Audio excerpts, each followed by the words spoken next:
Is this proof that Jesus lived? Watch this and let me know your thoughts. All right, let's see it. On January 6, 1982, a man by the name of Ron Wyatt reported that he had found the Ark of the Covenant, located 20 feet below Christ's crucifixion site. So Ron Wyatt has never provided any evidence whatsoever for any of these claims beyond some grainy photographs that are not anything discernible at all. There have been no reports, there have been no photographs, there have been no eyewitnesses, there have been no studies published, there has been nothing at all.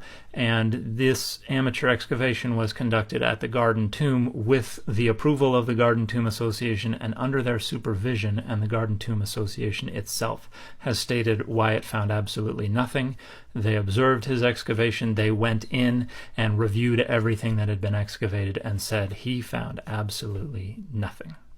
However, that wasn't the only thing he found that day. Well, you see, Wyatt discovered that the lid of the box containing the Ark had split in two, and a dark dry substance that had spilt into it. Thinking nothing of it, he brought a sample back to a lab in Israel, and later realized what he had found was actually blood. But not just any normal blood. Blood with only 24 chromosomes. Chromosomes coming from the maternal parent. Curious, he put the blood in a growth medium and realized that the blood was still alive. Anxious to find out more, he returned to the discovery site and realized that the substance actually trickled down from where the cross stood, through the rocks, and onto the Ark of the Covenant.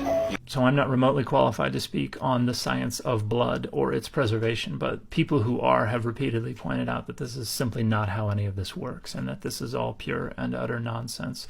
And Wyatt was never able to produce anything other than his own claims. No lab reports were produced, no accounts from lab technicians who would have had to have facilitated this research were produced, no photographs, no video, no nothing, except for Wyatt's own claims, and his claims that God told him that this stuff was going to be hidden from the world and that he wasn't going to be allowed to take adequate photography or video footage or anything like that. And if you want to believe that that is true, that is absolutely your prerogative, but it's not data.